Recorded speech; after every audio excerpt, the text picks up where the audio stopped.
I want to do photography that does something that matters. And pretty pictures, they're fine, but they're not up there.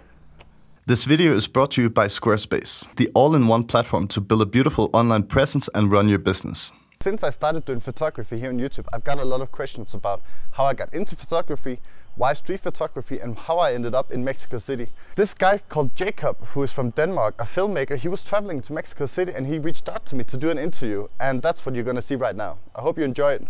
My name is Frederik. I am 31 years old and I live in Mexico City, but I'm originally from Denmark, Esbjerg. But I've lived here for three and a half years now. 5 years ago or something, I was living in Russia, in Moscow, with my brother building a startup. And he was building a startup and needed a marketing guy, and I have been doing digital marketing since I was maybe 18 years old. So when he needed someone who looked like I did in terms of competence, I applied for the job. I had the interview with my brother and I got the job. And then afterwards we kind of pivoted from what we actually wanted to do to building our own product. An app that kind of like Tinder connected people, but connected people that has skills that you want or need. So let's say you need a local programmer nearby, or a designer nearby, or an investor nearby. Then you took up your app and you found the person and you could hire him by the hour. Also in Russia, I met a Colombian girl who suggested that why not move to Mexico? And I knew nothing about Mexico. I haven't been to Latin America. And what you can see on film, I don't know, you can't get a real impression of almost any city by whatever you hear or see on film. You need to go there, especially with Mexico, I think. So yeah, we packed our bags and moved to Mexico without no real plan. Before I even bought a camera and everything, this is way back. I didn't know anything about any photography and I didn't have any interest either. And I was 26 or 27, so I thought I could use a couple of years of fucking around. That was the plan. So before photography, when I got here, I met some Danish people here who were building a mobile company, a mobile operator. And they also needed a digital marketing guy. So I was like, this is what next then, but I didn't know that. But we just happened to travel at the same time. And I used to work with one of them before in another company. So he wrote me and he was like, we're building a phone company. We're not live yet or anything, but do you want to join the team? I was like, yeah, let's do it. So we started building a phone company here, which is very difficult because the biggest mobile operator in Mexico, that's Carlos Slim, who owns that. The 10th richest guy in the world or something like that. And we're a startup with like a limited budget of investment to try to see if we can compete. We got it up and running, and actually on my phone right now, if you look at my mobile operator, I can't because we're recording. Up in this right corner, it's the mobile operator that we built. So it's still up and running and everything, I just don't work there anymore. After a year and a half of building the company, getting it live and everything, a company called Storytel, they contacted me because they were expanding their operations to Latin America. They were already in Spain. And it's like an audiobook subscription service, kind of like Audible, where you pay every month and you get a subscription to a big catalog of audiobooks. So they needed a marketing guy as well. So I was like, yep, this sounds great. A little bit less risky for me and my girlfriend as well. And it's not as startup-ish. So they already have a proven business model and they have a lot of subscribers, just reached 1 million globally. So now my job today, besides what I do in photography, is to advertise and market and build the business of Storytel in Mexico and Colombia. So photography came into my life when I was sitting in a boat in, oh that sounds so romantic. I was sitting there and I was thinking, no, so photography, I was with my mom in a boat in Mexico City in a place called Fujifilm. And there was this elderly couple sitting across us. And they just looked so cute and it was just so nice. You can see the photo here with a woman and this man. And I took the photo with my phone, kind of like sneaking it in a way. And then I came home and I was so excited about this photograph. And I never saw myself as someone who is artsy or designy or anything. Growing up, I used to play ice hockey and play video games. And I had no interest in all of these things that you would think someone who does photography would have an interest in. I had no interest in all of that, and actually my brother was a lot more like artsy and all of that. And because of our differences, where I just played more sports than he did more arts, then I just thought that's not my business. But then I took that photograph and I was like, okay, I can do this shit. And I like it and it was fun. but I wasn't like, I'm gonna buy a lot of cameras now. Then I started using my phone as like a photography camera of photographing people I met on the streets, usually like sneaking the photos around, and a lot less engaging and a lot more candid than it is right now, where I ask a lot of people if they want to photograph. So I used my phone as like my first camera and just went around and took the photos I wanted to. And I actually also thought like, why are photographers buying expensive cameras when they have their phone? It's completely overkill, and it's like a nerdy thing, because I can do anything I want with this phone. That's how I thought. And then after like maybe 2 months, 3 months of taking street photos with my phone, sometimes waking up at like 6 in the morning, and I'm not a morning guy. Going to like a church in downtown where I knew the sun would rise, I was sitting there with my iPhone ready, and then go to work afterwards. It was so stupid, and the photos are horrible, but it was very cute. And at some point I decided I wonder what I could do with a real camera, but I also wondered how to operate it, because I have never touched a single camera in my life, and I couldn't tell you anything. I didn't know what ISO aperture or shutter speed was, nor did I know what they could. Then I bought my first camera after searching around like, what's a good street photography camera? But then someone recommended me a Ricoh GR2, which is the camera that when you guys are seeing this, I just gave away in another video. So congratulations to this winner over here. That camera was my first camera, and then I looked at tutorials on YouTube on how to operate it, how to put it in like kind of like an auto mode. So I knew I just had a fast shutter speed. That's the only thing I needed. Because when I got my camera, I went out and took photos, and all of them were blurry or in motion, because I just had like auto mode on, and it affected the shutter speed more than anything. So I found a way to lock the shutter speed, so no matter what, it would be a fast photograph, and then maybe the ISO was high, I didn't care. So after I bought my Ricoh GR2, which is a nice pocketable camera, it's super nice for whatever I needed to. I bought a camera which was the X100F from Fuji, a little bigger, but the same principle, a little more megapixels and maybe a little higher image quality, but the same. I wanted a new camera, and then I used that for a long time. Oh, I didn't tell you this, and it's important. So when I bought my first camera, this is so important. When I bought my first camera, I knew that I needed to learn how to work this camera. And I'm not gonna learn it by taking photos here and there, and I was scared that it might just end up on my shelf collecting dust. So what I did was I announced on my Instagram, this year I'm gonna do 365 photographs, one every day, a street photo in Mexico City.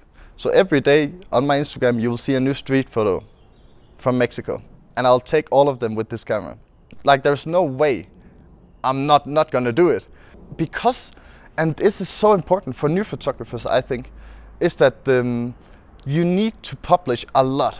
Like, I remember I saw a video with the guy who had the podcast This American Life, Ira Glass, and he talks about how important a deadline is, because when you know you have to go live every day at 8, you will go live every day at 8, and it will make you so comfortable about working hard hours.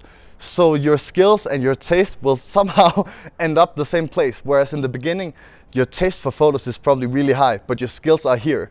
The more deadlines you have, the higher you get in your skills, right? So I took a photo every day for a year, and that's also a thing that I thought about, is that maybe after 1 year, it's an interesting article. Because I have like a marketing background, I sometimes have that a little bit in mind. And then after 1 year, I pitched some journalists in Mexico City. Hey, I'm a Danish guy. I photographed a photo every day of the streets in Mexico City. How about you guys write an article about it and show my photos? And because I already have the headline for the journalist, I have the photos, I have a Danish guy here, they could just like whatever, publish it.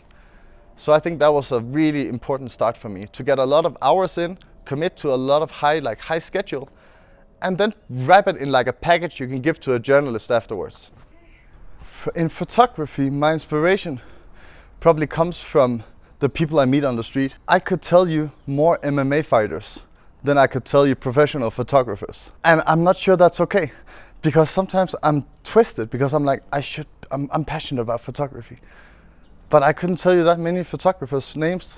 It's kind of funny, because sometimes when I stay late up at night, which I usually tend to do, I get in this hole of rapper interviews, maybe like an interview with Kendrick Lamar that talks about his inspiration in Tupac and Biggie and the history, and you need to know the history before you can consider yourself passionate or at least understand the culture. Some part of me thinks, am I doing the right thing? Should I be a bigger study? Should I be like a study of the game? Or should I just do my own thing? So, biggest inspiration. I'm a little bit twisted because it's a loaded question. The photos I take today are not the photos I want to take in the future. That's how it should be, of course. I think I want to use photography as a way to like shed light on things that are difficult to describe with words. And that sounds very cute. But I just bought this book about a photographer who photographs children working in the United States in coal mines and in like tough jobs where you see a 5-year-old in a coal mine and they are this tall, but they have this old soul, and it looks so frightening because these kids are workers and they're like, yeah, you can take the photo now and then I'm gonna get back to the mine. Are we done? That's how they look. I can show you a couple of photos here, but it's scary. And a lot of journalists have talked about that before, and you can write as many articles as you want. Child labor is not great. We should do something about it. There are kids working here. But until a photographer came in and visited all these factories where a lot of them said, of course you can't take photos and fuck off. Until he published his book, the labor laws didn't change, but they did with his book. Because you can't describe how 5 young boys and girls are working in a coal mine before you see the photos. And that's what I want to do with photography. And that's my inspiration. Someone who has done something that matters with his photos. And while I do want to take a cover photo of Tyler the Creator or Frank Ocean's, which I want to, both of them, while much as I want to do that, I want to do photography that does something that matters.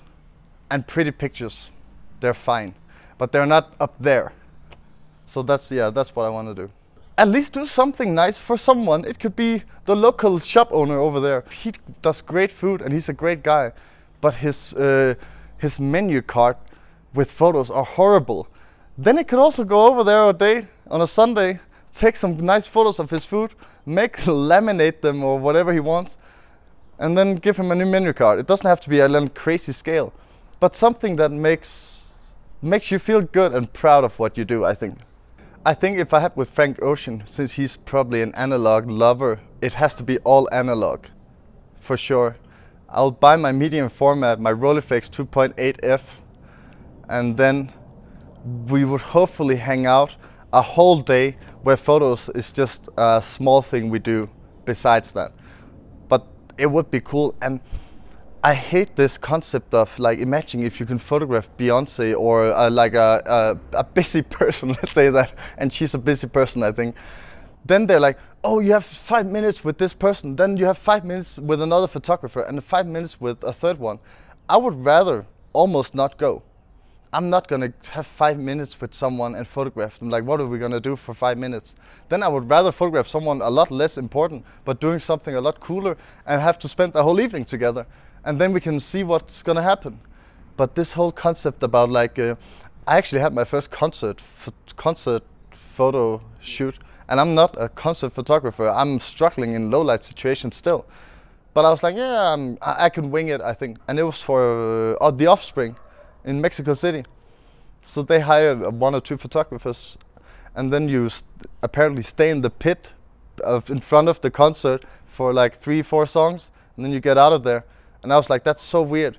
You guys hire me, you pay me, I go, and then I can't be there. Like, what do you want? Do you want me to take pictures or not?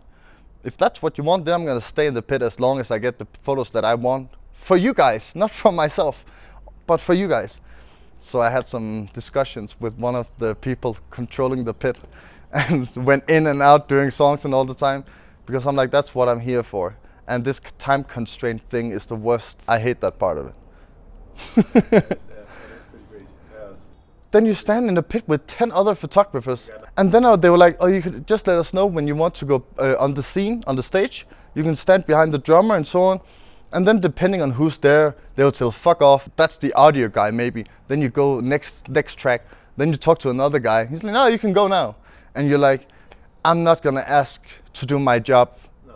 So I would rather not. If I have to ask to take the pictures after we have said yes to it, fuck that.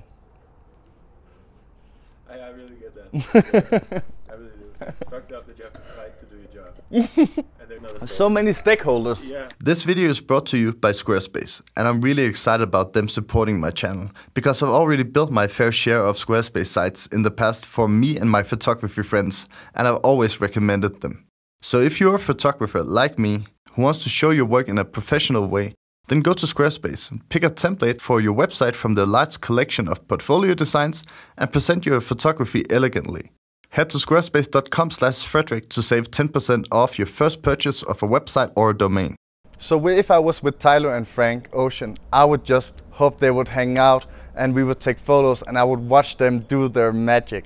It's difficult for me when people say you should take photos that tells a story, because if someone had told me, which a lot of people did when I started out in photography, you know, you should just take photos that tells a story and look for good light and focus on great composition.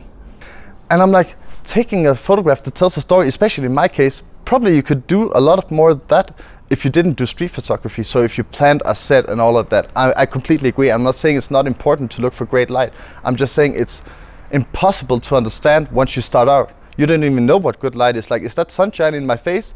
Or is that, yeah, what is it? But I do think the photos that I want to take has to be somewhat true to themselves. And I would feel bad if someone who I photographed on the street was portrayed or looked in a way that he couldn't recognize himself. That would probably be my worst thing. He might look like, might be crazy or not crazy or dull or whatever, but it has to be true. I would get drawn to something that stands out. Yeah. And then after that you can judge whether that is good or bad or something you want to photograph or not.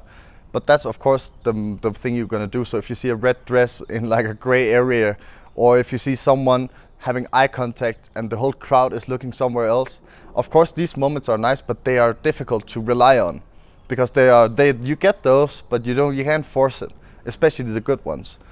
But I think what I photograph is people going on with their day. Whether that's a worker who is ironing some shirts in his shop, or kids playing around, or whatever, someone, I feel like, yeah, just being like a fly on the wall, photographing people going on with their day.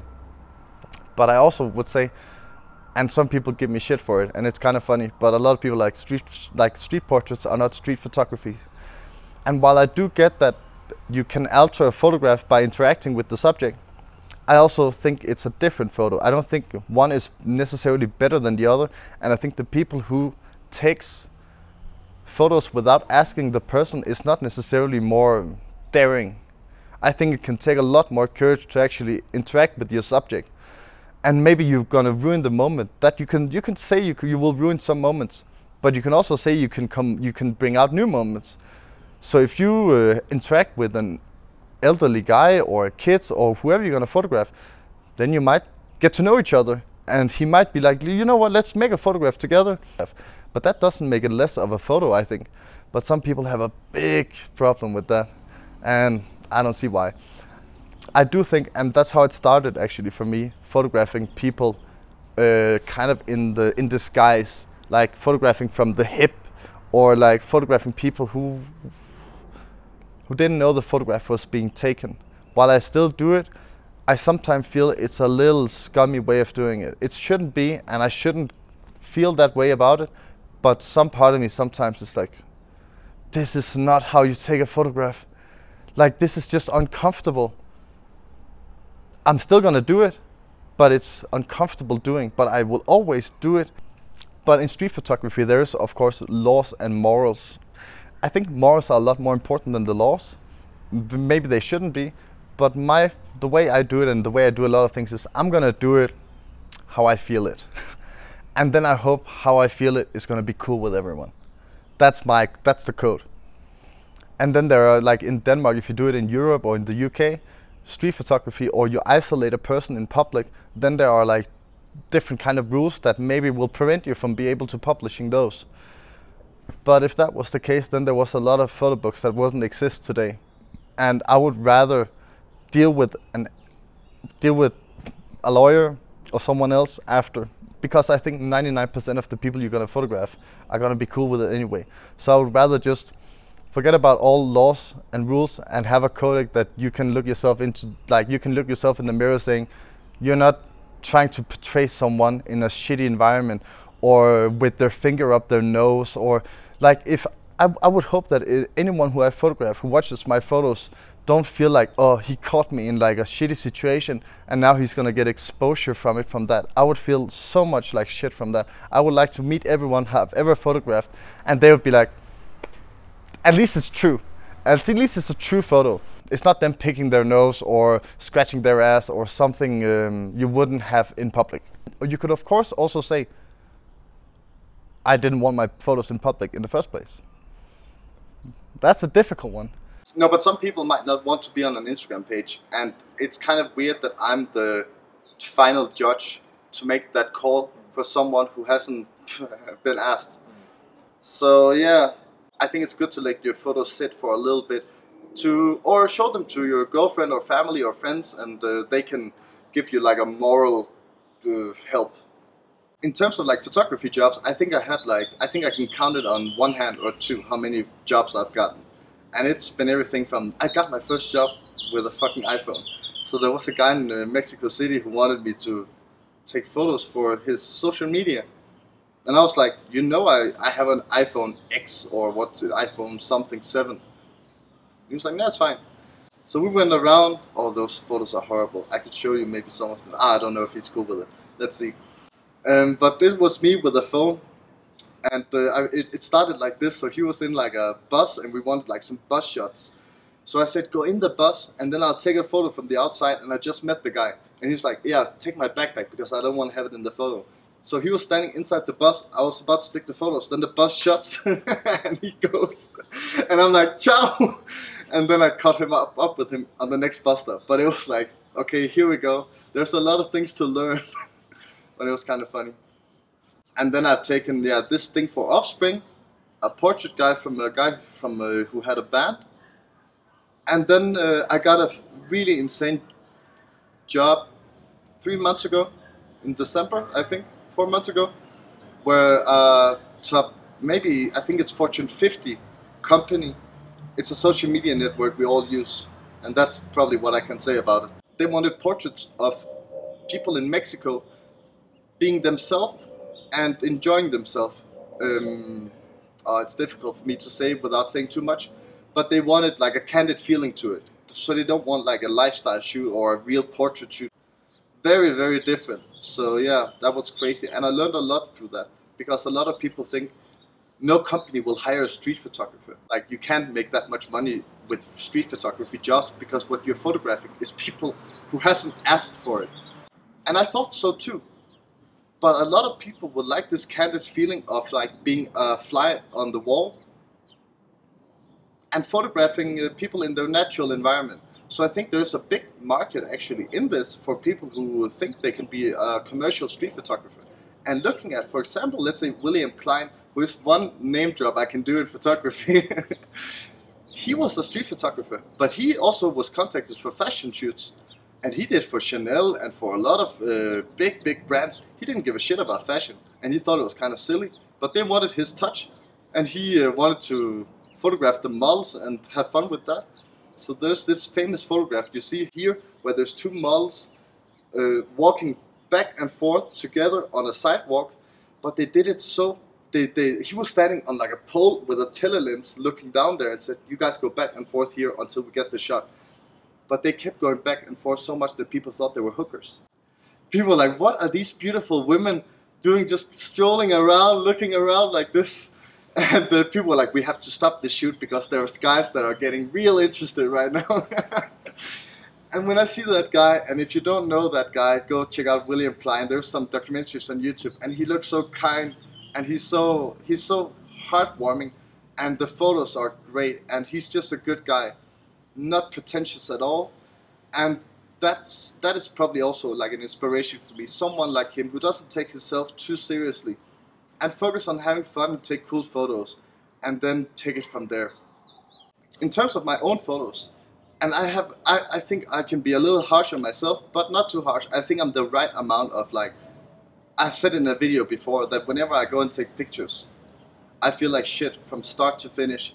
And I come home and I'm like, I don't have a single photo here. I should just quit and I'm a bad photographer. That's more or less every single time I go out and take pictures. Then I open my laptop late at night, I'm like, I might as well look at it. And then I see like, this is alright, this is kind of nice, okay, this is good. And then I kind of like look at it again.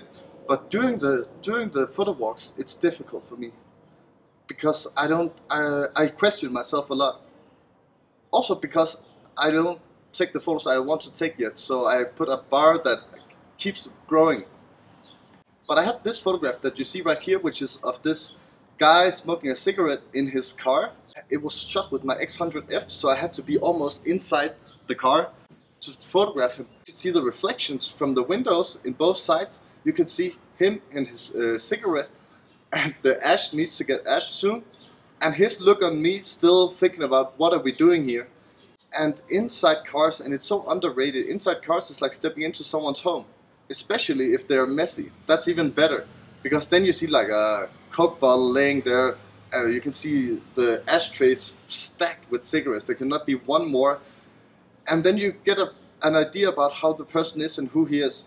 Not for the good or for the bad, but for exactly who he is. It was the first photograph that I was like, I think this deserves to be framed and I could have this in an exhibition. Another photograph that I think I would like to highlight for this thing about that meant something to me is this photograph you see here of this girl in the subway standing next to two people who like frame her with their arms up. Really like a lucky moment. And her just staring directly into my soul and not looking that happy. I mean, it looks like a scary poster for like a really creepy movie. And when I took that photograph, it's one of my favorites I've ever taken, I think. But this is how the original photograph actually looked. It's crooked, it's half-assed, it's left-handed. I mean, it shouldn't be a photograph. And it's taken so poorly.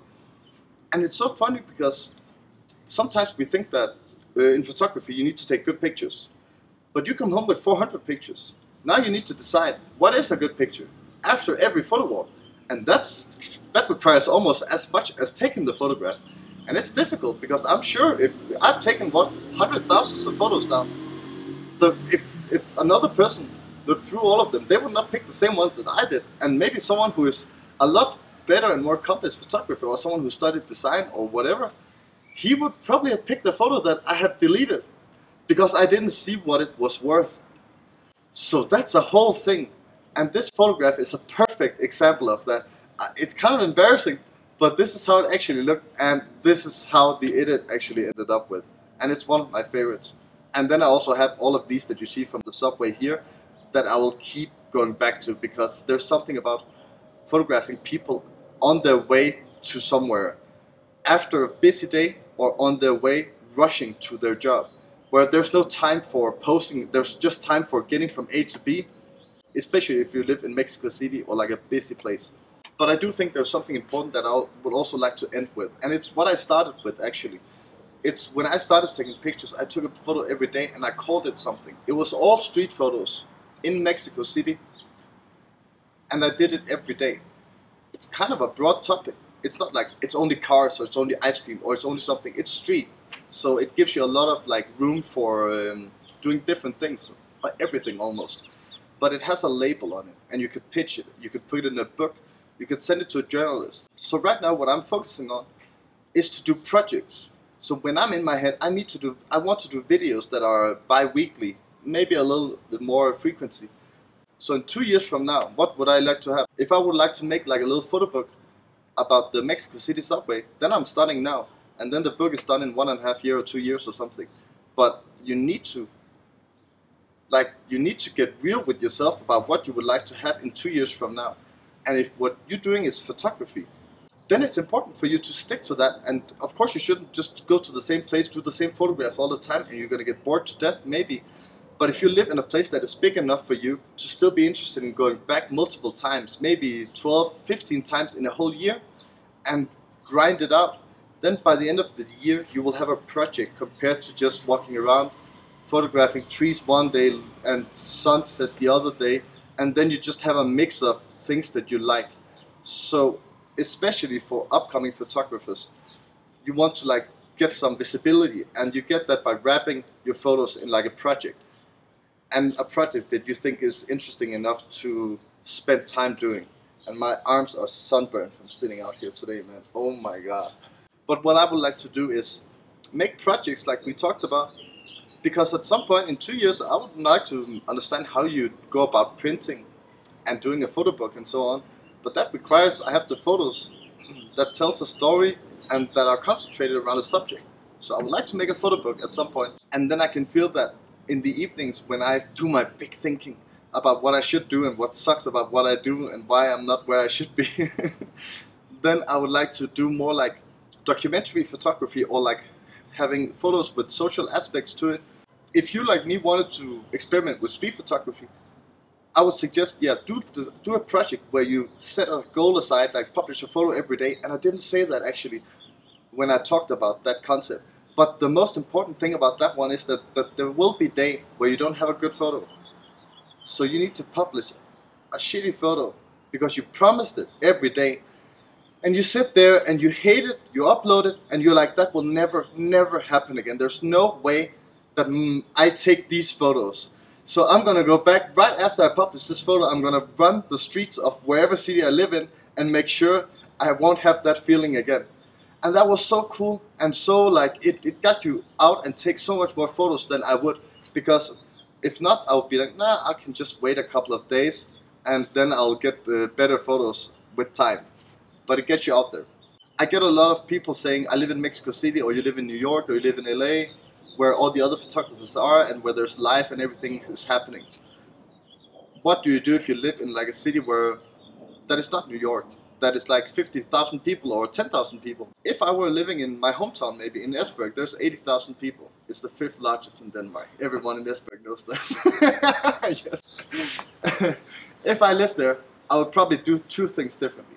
I would probably approach anyone in English, just to keep our distance, because we are Danes, and like we can be a little bit private, I think. And I also think if you ask someone for a street portrait and they know you are from the same country or even city, it gets like a little bit like why? Whereas when I walk around here in Mexico City, people have an easier understanding of why I would photograph someone, because they're so different from me. So I think I would put on my best American accent, or at least speak English, and then I would focus a lot more on minimalism, I think, like symmetry or shadows or light or just one person. I think there would be like, it would be a lot of like tunnels and a lot of fields and a lot of like moody, a lot of like that, where you don't need a lot of chaotic photos, a lot of like taco people all around a busy taco stand with steam and fire. But then you would adjust it. I think for sure you can travel to a lot of different countries and your photography will change completely, whether you live in Ireland or Russia or Japan. So I think if you live in a country like that, then find a way for you to create a mood that you care about that doesn't need a big city vibe.